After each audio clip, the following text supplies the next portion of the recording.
Xavier Espinasse, je suis commissaire divisionnaire.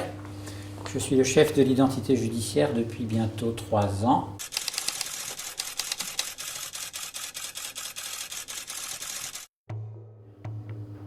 C'est un service que je ne connaissais pas du tout, enfin un petit peu, mais enfin par l'usage que j'en faisais dans mes précédentes affectations, c'est-à-dire que en tant que chef de service d'enquête, quand mes collaborateurs me rendaient compte de ce qu'une affaire venait de se produire ou d'un événement devait se produire, j'avais la phrase rituelle, pensez à appeler IJ. Je n'avais évidemment aucune idée précise de ce que cela pouvait vouloir dire derrière. Et maintenant, depuis 3 ans, je suis de l'autre côté du miroir et je suis celui que tous mes collègues appellent quand, à leur tour, ils disent « on appelle IJ ».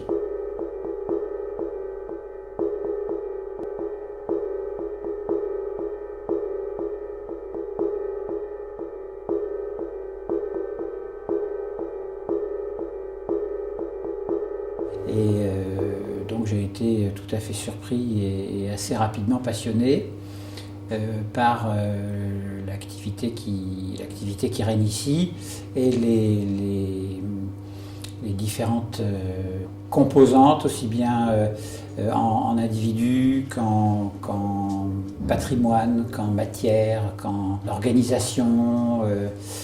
Qu'est-ce que ça comporte, qu'est-ce que ça signifie appeler l'IJ.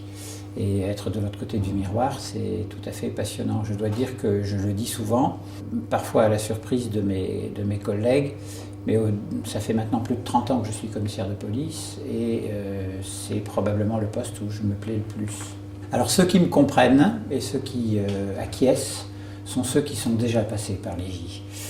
Soit mes prédécesseurs, qui sont mes prédécesseurs chefs du service, il y en a encore quelques-uns en activité, soit ceux qui, à un titre ou à un autre, parfois comme adjoints, ont servi ici. Et tous comprennent ce que je veux dire quand je dis que c'est vraiment un service tout à fait passionnant. C'est un service passionnant et c'est un service un petit peu à part. Paris, le 13 novembre 1885. Ainsi a été commencée l'organisation d'un service d'identification. Vu notre arrêté du 1er février 1888, constituant le service d'identification anthropométrique, rattaché pour ordre au service de sûreté. Nous sommes plus anciens que la police judiciaire, puisque l'identité judiciaire a été créée, on va dire la 1893, parce que c'est la date du décret, mais enfin elle existait sous une forme un petit peu moins élaborée et un peu plus éparse depuis 1882, alors que la police judiciaire de la préfecture de police a été créée en tant que telle en 1913. On en a fêté le centenaire il n'y a pas très longtemps, en 2013. Le service d'identité judiciaire était rattaché directement au préfet de police et en 1913, il a été mis à la disposition du directeur de la police judiciaire. Donc c'est une organisation un petit peu spéciale et elle est spéciale aussi quant au personnel qui la compose.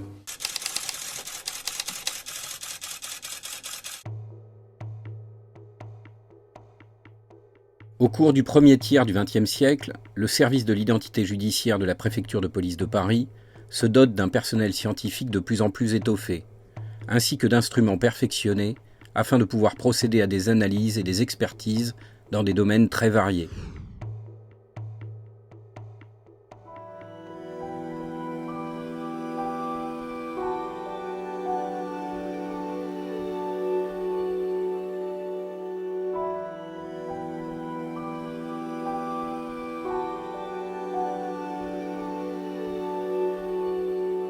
J'ai à la fois des personnels actifs, dits actifs au sens de la fonction publique, donc nous sommes 2 commissaires de police, il y a des officiers de police et il y a des gardiens de la paix, avec tous les grades à l'intérieur de ces corps. Et puis j'ai aussi une grande partie de mes effectifs, quasiment la moitié, composés de personnels scientifiques, des personnels de police technique et scientifique qui sont recrutés et formés comme tels, qui sont ressortissants de 3 corps, comme pour les actifs, il y a les ingénieurs, les techniciens et les agents. Ça me donne un travail administratif extrêmement important parce que ça m'oblige à une gestion personnelle tout à fait lourde. Il faut prévoir pour chacun de ces corps, sans compter les administratifs, c'est-à-dire ceux qui sont dans les secrétariats, qui ressortissent encore de corps différents. Ces gens-là, il faut les apprécier, les noter, les promouvoir, Et naturellement, ça ne marche pas de la même façon, ça c'est pas pareil, donc c'est assez compliqué. Ça aussi, ça nous ramène à l'histoire, hein, puisque on retrouve dans les textes petit à petit, au fur et à mesure que la science de police technique avance, on retrouve dans les documents anciens des textes qui prévoient le recrutement d'un ingénieur, le recrutement d'un chimiste.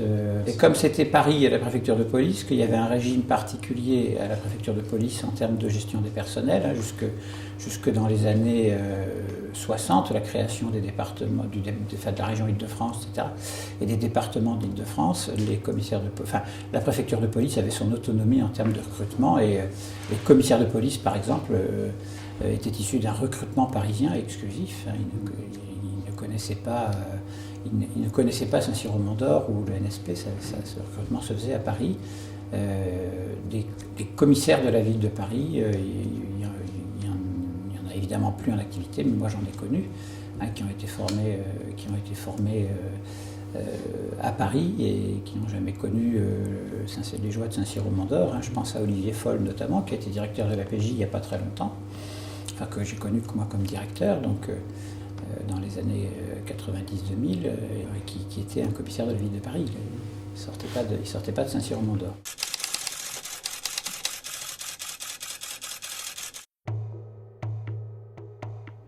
On m'a demandé récemment, dans le cadre de la réforme de la police scientifique qui est en cours, on est en train de créer un service central de la police technique et scientifique, c'est-à-dire une police scientifique gérée ou organisée à un niveau national plus proche de la direction générale de la police que ça n'était avant, parce qu'auparavant c'était une chasse gardée ou un jardin particulier de la DCPJ, ce que ça ne va plus être le cas désormais. Et dans le cadre de cette réforme, on m'a demandé quelles étaient l'évolution des textes qui avaient régi l'identité judiciaire. Et je leur ai dit à leur grande surprise et un petit peu à la mienne qu'il n'y en avait pas. L'organisation que Bertillon a mise en place en 1893, eh bien, elle est toujours d'actualité. Alors il y a eu des petites évolutions au sein du service, mais qui n'ont pas nécessité d'aller au-delà de la note de service, si vous voulez. On n'a pas eu besoin de circulaires, d'arrêtés ou de décrets. Ce sont des évolutions techniques ou matérielles ou organisationnelles qui ont suivi la nécessité au quotidien de faire évoluer le service. Mais de grands textes fondateurs, entre 1893 et aujourd'hui, il n'y en a pas eu. Il y a eu des textes qui organisaient la police scientifique, il y a eu des textes qui ont créé les laboratoires de police scientifique, ça c'est de la législation de Vichy d'ailleurs. Mais sinon, sur le service d'identité judiciaire, il a changé de nom vaguement plusieurs fois, mais il est redevenu aujourd'hui le service d'identité judiciaire tel que l'avait créé Bertillon. On y a ajouté l'épithète régionale pour le rattacher aux autres services régionaux d'identité judiciaire. Mais suivant l'interlocuteur auquel je m'adresse, je suis l'identité judiciaire de la préfecture de police ou le service régional d'identité judiciaire de Paris, suivant que je suis dans une enceinte à caractère national ou que je reste dans mon domaine parisien.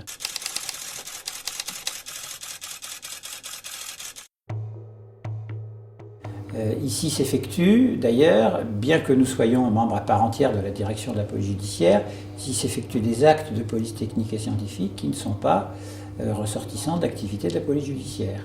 Je fais de la PTS pour l'ancienne police de proximité, donc la direction de la sécurité de proximité de l'agglomération parisienne, la DSPAP, la police en tenue si vous voulez.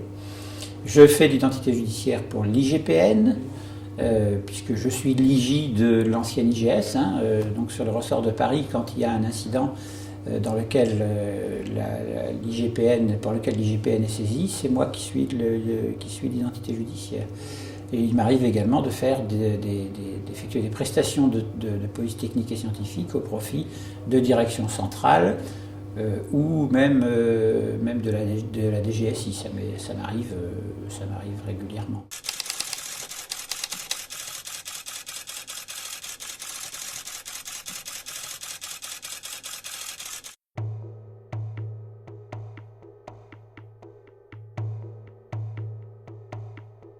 Tout a été initié, mis en place, créé, ou éventuellement seulement élaboré intellectuellement, mais enfin, tout ce que nous faisons ici a été de près ou de loin créé par Bertillon.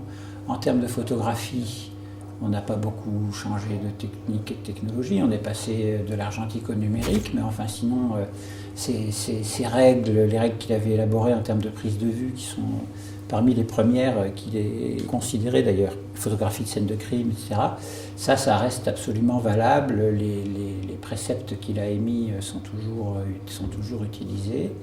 Autant il a été capable d'inventer par exemple des appareils photo qui prenaient des prises de vue à la verticale, c'est-à-dire au-dessus des corps par exemple, avec l'idée de mettre sur une même planche la photo du corps vue de dessus et la photo du corps vue de façon latérale pour avoir une même échelle et mieux comprendre ce qui se passait. En fait, c'était une espèce de 2D, quoi, hein, presque 3D. Ben, nous, dans cet esprit-là, on a évolué également en faisant maintenant des photographies panoramiques, des photos à 360 degrés sur rotule, et puis également on fait maintenant des albums photos qu'on dit interactifs, c'est-à-dire sur lesquels on peut évoluer comme dans un jeu vidéo, si vous voulez, de pièce en pièce et d'objet en objet. Bon, c'est l'esprit Bertillon, ça, hein, c'est l'esprit Bertillon, même si c'est moderne, ben, on fait avec les inventions d'aujourd'hui ce que lui faisait avec les inventions de son temps, c'est-à-dire les améliorer, les adapter. C'est ce que nous faisons tous les jours. J'ai des collaborateurs qui, tous les jours, en termes de photographie par exemple, hein, qui tous les jours innovent et essaient de voir ce qui se fait ailleurs dans d'autres domaines de la photographie pour améliorer les performances chez nous. Sur les empreintes digitales, alors on connaît le rapport de Bertillon avec les empreintes digitales, un rapport un petit peu particulier. Bon, bah, évidemment, là, on a naturellement, mais dès la mort de Bertillon d'ailleurs, complètement dépassé les réticences qu'il pouvait avoir. Bon, bah, sur les empreintes digitales, on n'a pas tellement changé. La prise d'empreinte, elle se faisait jusqu'à il y a encore très très peu, et encore aujourd'hui, elle se faisait au doigt ancré, tout à fait traditionnellement. Les prélèvements se font toujours au papier collant et type scotch. Enfin, il n'y a rien de nouveau sous le soleil, hein. Alors petit à petit maintenant, en termes de prise d'empreintes digitales, on arrive à faire des choses avec de l'informatique, et en termes de transmission également de données, de traces papillaires, de fiches traces, etc. On arrive maintenant on se les transmet par télématique, enfin par informatique. Au moment des attentats, il y a eu, en novembre, 2015, il y a eu une série d'échanges avec les pays étrangers d'empreintes digitales qui sont passées par mail ou par PDF envoyés aux uns et aux autres, phénoménal. Mais bon, à part ces transmissions-là qui sont là aussi l'utilisation des techniques qu'offre notre temps, on n'a pas changé beaucoup, hein, par rapport à Bertillon.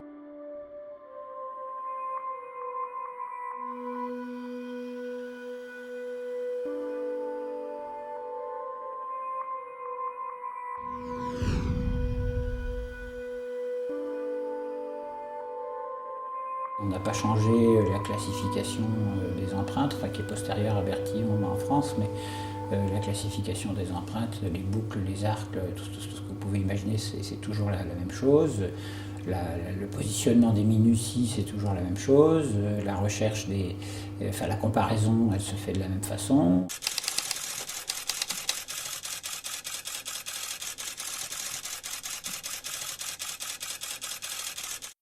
Alors on a des fichiers, mais des fichiers qui sont volontairement limités, volontairement bridés, de façon à ce qu'ils nous permettent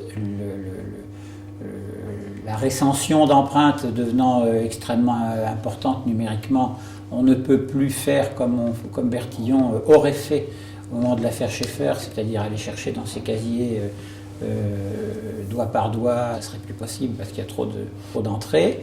Alors on a une machine qui nous permet d'y voir plus clair, mais seulement de dégrossir. On lui a interdit de nous dire directement, de nous trouver directement la bonne empreinte. Elle nous donne une liste, et c'est dans cette liste que des opérateurs humains, à la vue, à l'œil, font leur choix, hein, pour faire des comparaisons. On n'a pas ce qu'on voit à la télévision américaine, dans les séries américaines, avec les empreintes qui tournent comme ça, et puis d'un seul coup, match found. Non, ça, on pourrait le faire, techniquement, hein, mais on s'est interdit de le faire, et on oblige la machine à nous sélectionner 25 empreintes correspondantes pour pouvoir faire la comparaison nous-mêmes. Nous voulons qu'en fin d'exercice, ça soit toujours l'œil humain qui décide, et l'œil humain qui valide, et un autre œil d'un autre homme ou femme qui contre-valide.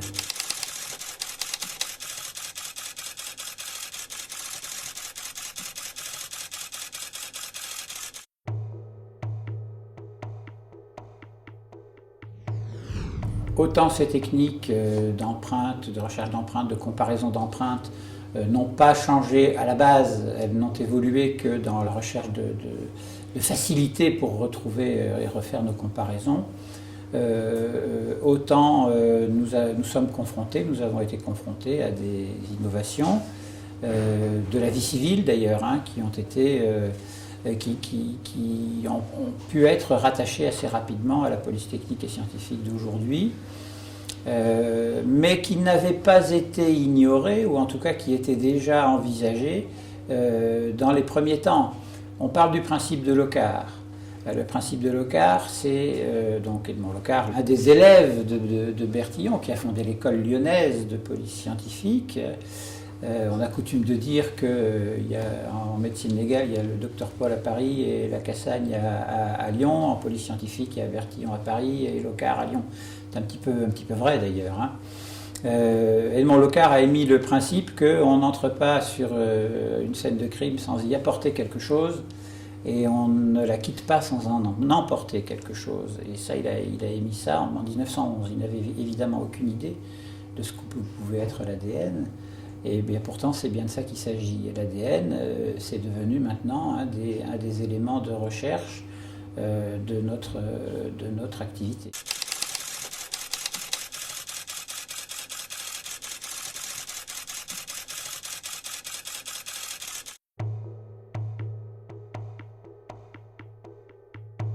Maintenant, les enquêteurs, quasiment même de manière systématique, nous sollicitent pour des prélèvements, soit des prélèvements sur des individus, vivants ou morts, soit des prélèvements sur la scène de crime, alors des prélèvements de traces, j'allais dire évidentes, c'est-à-dire des taches de sang ou de fluide corporel, ce qu'on peut imaginer, visibles, et puis aussi, alors ça c'est assez aisé, et puis aussi, et là c'est plus complexe, des prélèvements de ce que nous appelons les traces de contact, c'est-à-dire des endroits où il est supposé que la personne, si possible l'auteur, a pu laisser traîner son ADN. Alors ça entre quelquefois en compétition avec l'empreinte digitale, parce que s'il y a une empreinte digitale, on peut penser que forcément il y a de l'ADN, puisqu'il y a une trace, donc, et que c'est une trace de sueur. Donc il s'agit pour nous de bien faire comprendre que nous pouvons traiter les empreintes digitales sans abîmer l'ADN, alors que ceux qui, si on travaille d'abord sur l'ADN avant l'empreinte digitale, on détruit l'empreinte. C'est facile à comprendre. Donc nous tentons des prélèvements d'ADN de contact, mais ce n'est pas nous qui les traitons sur le plan physico-chimique. Les analyses sont faites par des laboratoires, soit des laboratoires publics, soit des laboratoires privés. Et ça, nous ne maîtrisons pas qui fait les analyses, parce que ces prélèvements constituent immédiatement des scellés. Et ces scellés, nous les remettons à l'enquêteur. Et c'est l'enquêteur qui décide ce qu'il va faire des scellés que nous lui confions. Ce qui pose quelquefois des difficultés, parce que autant nous sommes des spécialistes et on gère ça au quotidien, on fait ça tous les jours, autant les enquêteurs, ils n'ont pas nos connaissances techniques ou scientifiques. Et récemment, un de mes camarades chefs de service m'a dit, je lui ai posé la question, et il me dit, les prélèvements que nous faisons pour toi, là l'autre jour on en a fait faire 60 ou 70, sur une affaire importante, mais enfin bon, on en a envoyé 5 à tel labo, 3 à tel autre, et puis les autres on les a mis dans un placard. Je lui ai dit, écoute, ceux que tu as mis dans un placard, tu peux les jeter, hein, c'est pas pourquoi Il dit parce que ça doit se conserver dans des conditions particulières. Si tu le fais pas, c'est pas la peine. Et ah bon, on ne sait pas. Donc voilà, j'ai, et mes collaborateurs ont, mais moi, après, auprès de mes camarades chefs de service, j'ai un travail de pédagogie à faire quotidiennement sur ces questions-là. Quotidiennement sur ces questions-là. C'est étonnant à quel point les bases sont ignorées.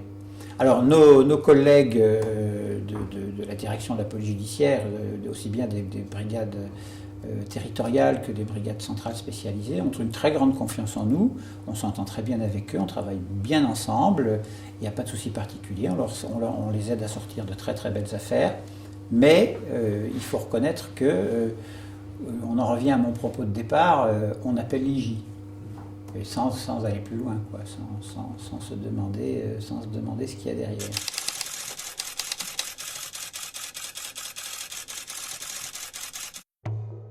Et au-delà de ces traces ADN qui sont à l'ère actuelle ce que peut-être les empreintes digitales étaient pour Bertillon au début, on a maintenant l'émergence de nouvelles traces qui sont ce que nous appelons les traces technologiques.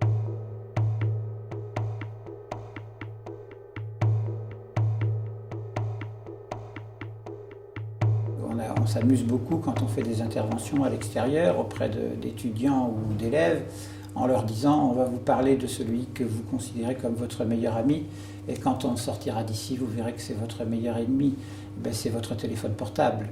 Maintenant les téléphones portables deviennent des outils de communication extrêmement intégrés, extrêmement communicants et tant l'appareil lui-même que les logiciels qu'il utilise sont susceptibles de capter des données de tous ordres à l'insu de l'utilisateur, mais certainement pas à l'insu de ceux qui vont aller regarder dans le téléphone. Alors ceux qui vont regarder dans le téléphone, c'est ceux qui vont le faire de manière virtuelle, c'est-à-dire c'est les sites commerciaux tout simplement, qui ont implanté à travers les cookies ou autre chose des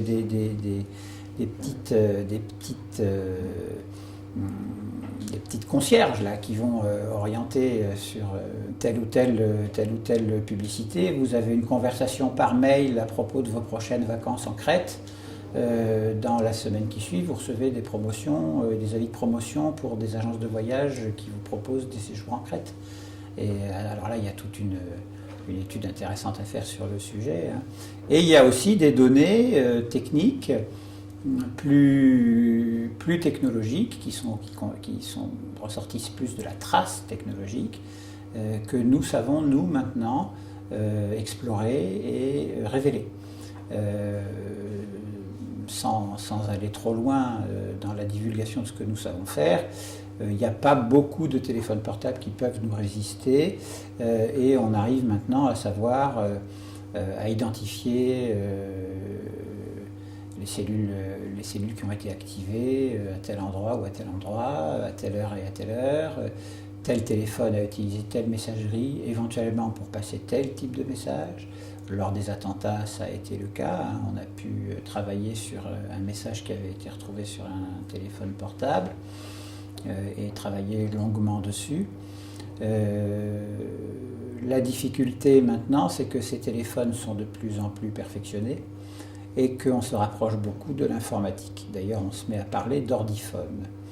La préfecture de police à Paris, la police judiciaire, a été un des premiers à créer un service d'enquête contre la cybercriminalité.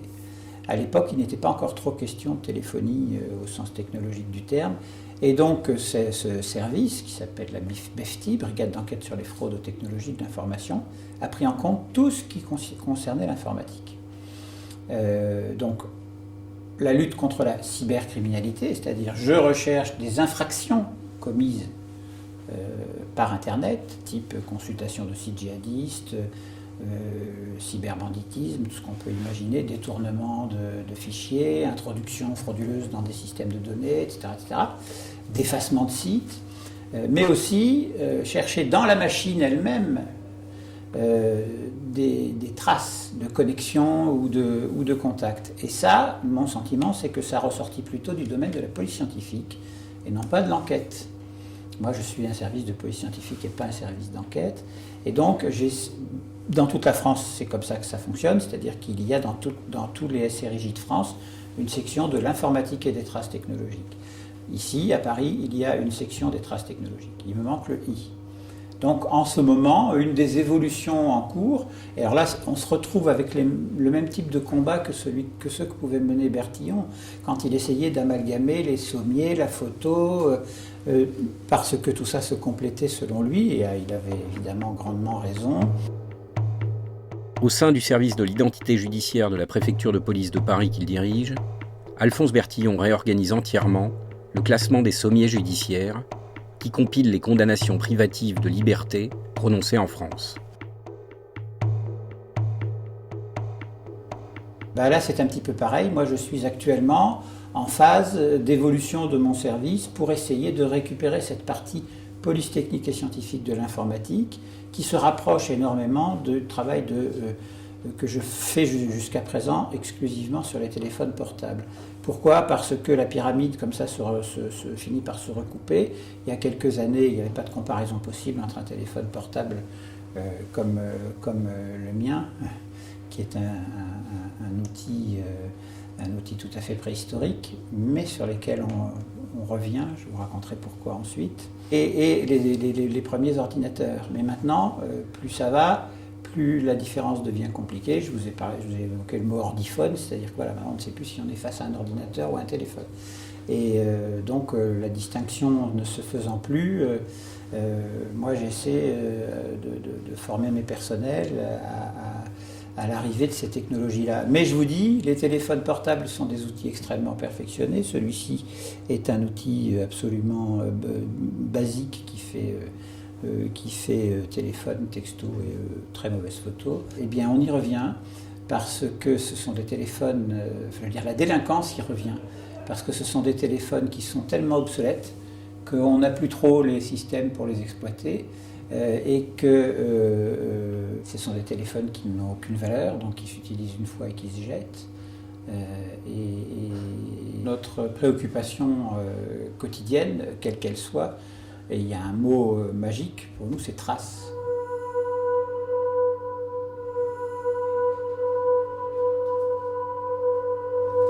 Donc nous, ce qu'on recherche, c'est la trace, de quelque nature qu'elle soit.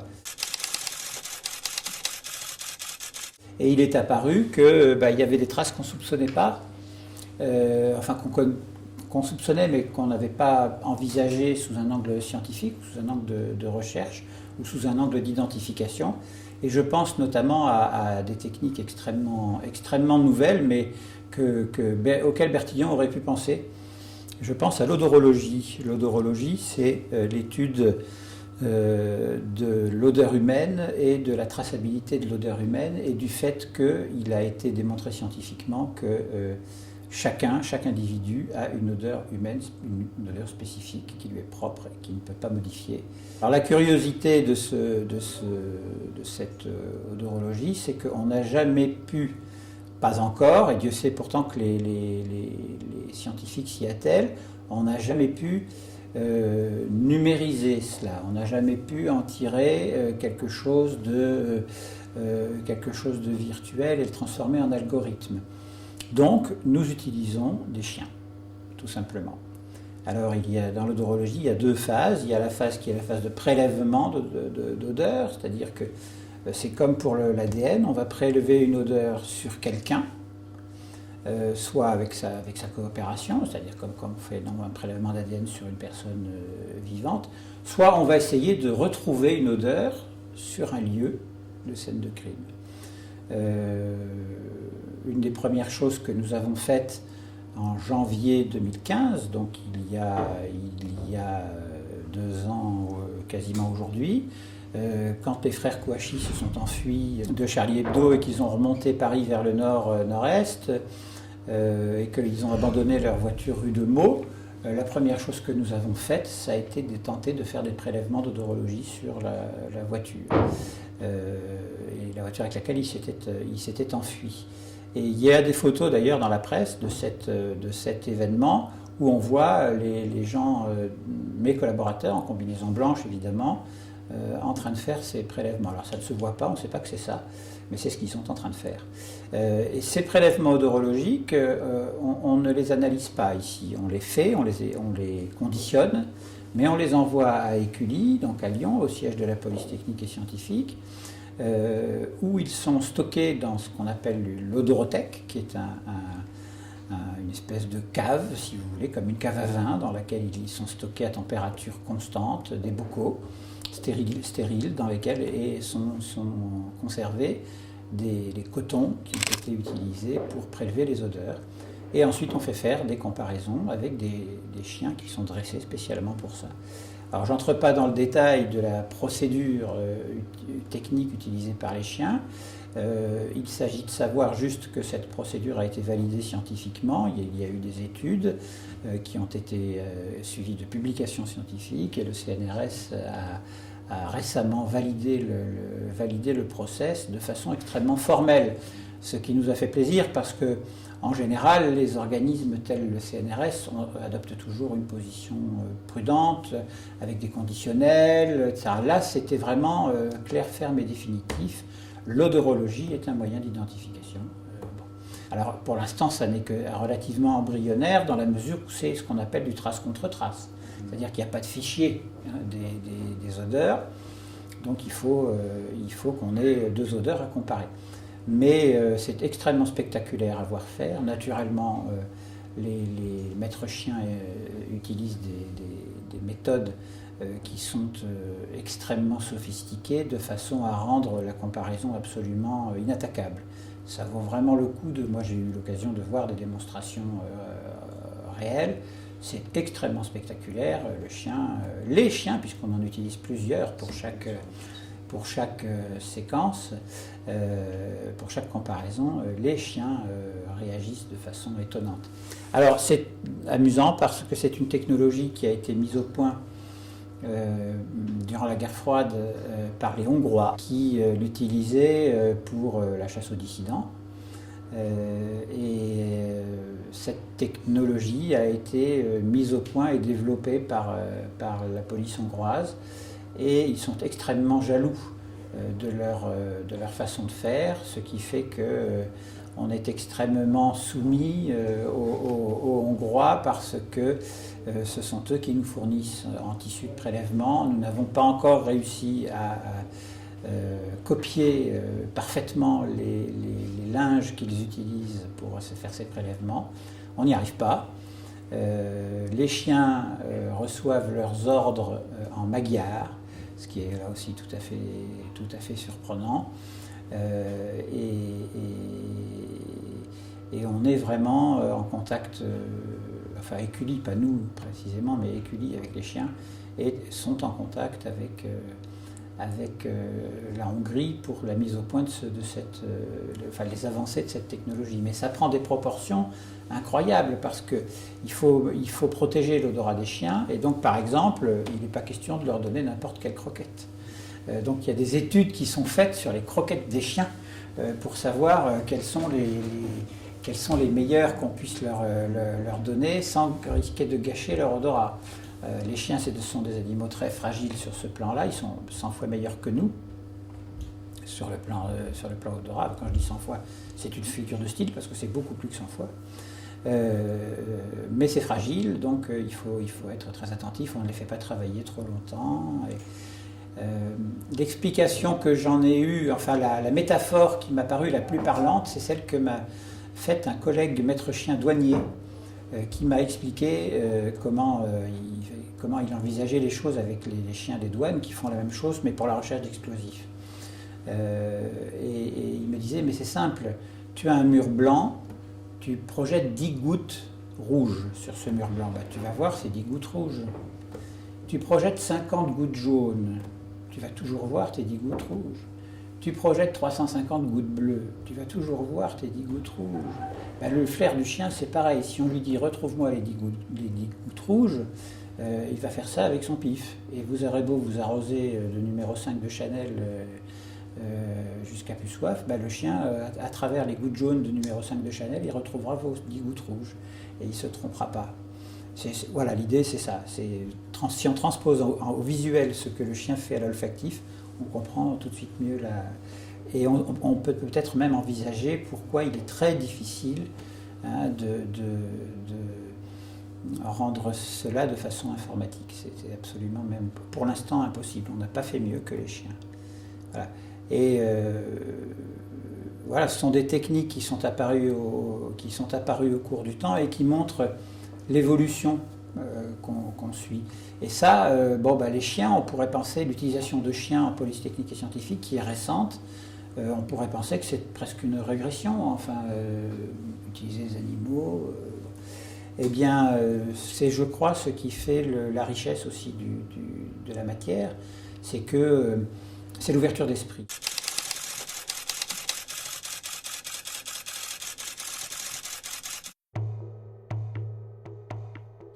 Et je pense que l'ouverture d'esprit, c'est quelque chose qu'on doit très singulièrement à Bertillon.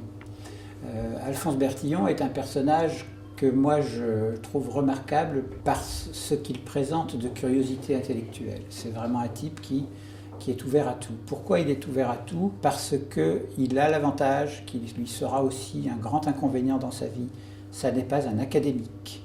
Il n'est pas académique, il n'est pas ressortiste. C'est un commis aux écritures à la préfecture de police en 1879 qui classe des fiches, qui se rend compte que ça ne sert à rien et qui donc à ce moment-là fait évoluer son esprit. Il avait baigné familialement dans un milieu intellectuel ouvert et ouvert aux sciences et ouvert notamment à la statistique, mais le personnage lui-même n'est pas académique, donc il n'est pas tenu par une école. En ce sens-là, on peut le comparer peut-être un petit peu à Pasteur. Il n'est pas, qui est de la même époque, il n'est pas tenu par une école, donc il est libre. Mais dans le monde du début du XXe, de la fin du XIXe et du début du XXe siècle, ne pas être académique, c'est un inconvénient aussi, c'est-à-dire qu'on ne le reconnaît pas. Les facultés, l'université, l'académie avec un A majuscule ne le reconnaît pas. Mais qui êtes-vous, vous? Qu'est-ce qui vous permet? De quel droit êtes-vous? Vous n'avez pas la science, puisque vous n'êtes pas médecin, vous n'êtes pas docteur, vous n'êtes pas chimiste, vous n'êtes pas... Bon. Et donc ça va être à la fois son avantage, parce que ça ne le bloque pas dans une école, et donc il s'ouvre, et donc il laisse aller son esprit, il laisse, je dirais, errer son esprit dans de bonnes et quelquefois de mauvaises directions. On pensera là notamment, sans aller plus loin, à la graphologie et à l'affaire Dreyfus, où il se plantera gravement, mais aussi il s'ouvre et son ouverture d'esprit est particulièrement caractéristique, elle a été douloureuse pour lui dans le domaine des empreintes digitales.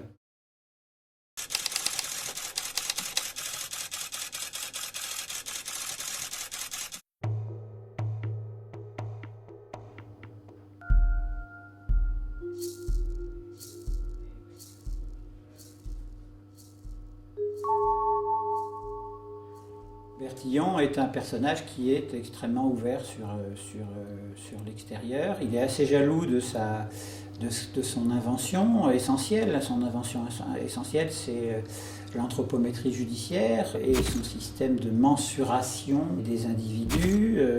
Mais parallèlement à ce travail qu'il mène, dans ces années 1880-1890, se développe ailleurs, de manière un petit peu empirique et pas très efficace, il faut le dire, des travaux sur l'empreinte digitale. Alors on ne va pas revenir sur l'histoire de l'empreinte digitale, qui est... on va choisir cette entrée-là pour l'arrivée de cette technique en Europe.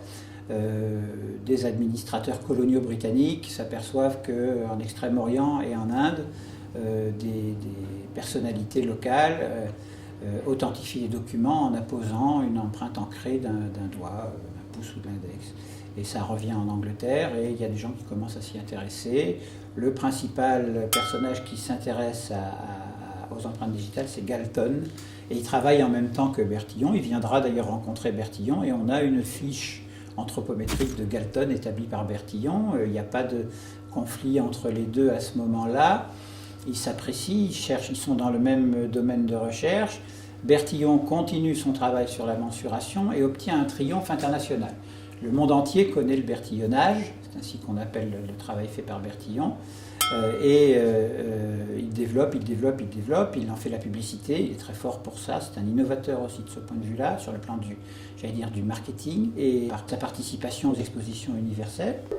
Vitrine rétroéclairée élaborée par Alphonse Bertillon, en vue de promouvoir la diffusion de certaines de ses méthodes d'identification des personnes, le portrait parlé, à l'occasion d'expositions à caractère universel.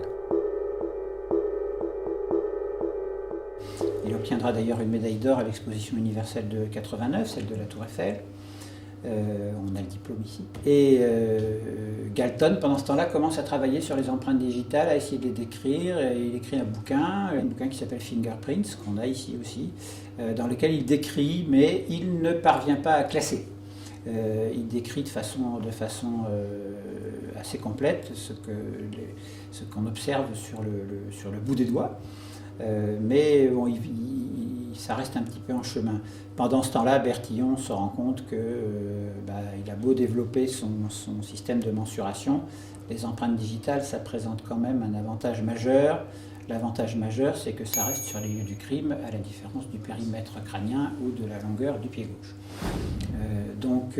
Qui était parmi les mensurations que prenait Bertillon. Et c'est ce qu'on lui, entre guillemets, reproche. On lui dit, vous êtes bien gentil, mais sur une scène de crime, un périmètre crânien, ça vaut une fois que vous avez arrêté quelqu'un pour faire une comparaison. Mais pour trouver quelqu'un, l'empreinte digitale, elle reste sur la scène de crime. Alors Bertillon grommelle, ça lui plaît pas. Ça lui plaît pas, pourquoi ? Parce qu'il a bien compris. Il n'est pas idiot et il sait bien que l'empreinte digitale, c'est un peu l'avenir. Mais bon, ça serait remettre en cause le travail d'une vie et supprimer... jeter à l'encan tout ce qu'il a développé. Donc il veut bien mettre une empreinte digitale sur sa fiche. Bon, il met un doigt, puis deux, puis quatre, puis cinq. Mais exclusivement dans une idée toujours de dimension. C'est une mensuration, l'empreinte digitale. Il ne les classera jamais. Il n'est pas question de ça. C'est un élément d'identification supplémentaire, une mesure de plus, mais il ne va pas au-delà. Et malheureusement, à l'étranger, on va aller au-delà, à partir de la fin de la vie de Bertillon. Et donc la France va prendre un tout petit peu de retard. Il y a un paradoxe énorme à avoir sur la tombe de Bertillon, un bronze sur lequel il y a une palme avec un phylactère, sur lequel il y a écrit empreinte digitale. Pas vraiment, quoi. Pas vraiment. C'est pas quelque chose qu'il a beaucoup supporté dans tous les sens du terme.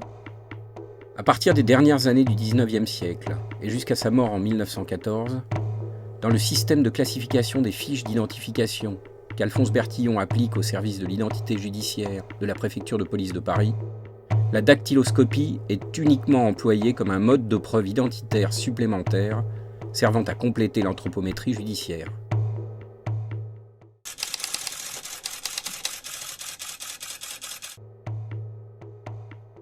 Sauf que le 13 octobre 1902, il intervient sur une scène de crime avec le procureur de la République, le préfet de police, enfin bon bref. Au 157 rue du Faubourg Saint-Honoré a été commis un meurtre. C'est un employé d'un chirurgien dentiste qui a son cabinet à cet endroit, qu'on retrouve étranglé, et non pas baignant dans son sang, comme on peut lire dans certains livres, qu'on retrouve étranglé dans l'embrasure d'une porte. Et il y a notamment un meuble fracturé, un meuble vitré fracturé, un médaillé, donc qui recèle diverses médailles. Et Bertillon est appelé sur les lieux, il fait des constatations, il s'aperçoit que prendre la photo du type dans le couloir, c'est pas très pratique, donc ça va le faire réfléchir sur la photo en hauteur qu'il avait déjà commencé à mettre en place. La photo qu'on a de la victime est prise où on voit juste ses deux pieds comme ça, et elle n'est pas du tout opérationnelle sur le plan de la police scientifique. Mais il va examiner les pièces autour et il va voir ce médaillé, il va constater qu'il y a une vitre qui a été brisée.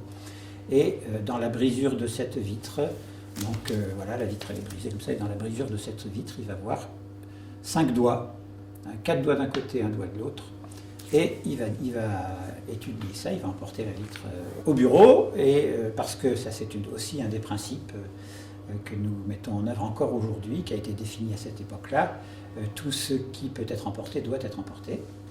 Donc il emporte la vitre et il travaille dessus et il arrive à révéler 5 traces digitales.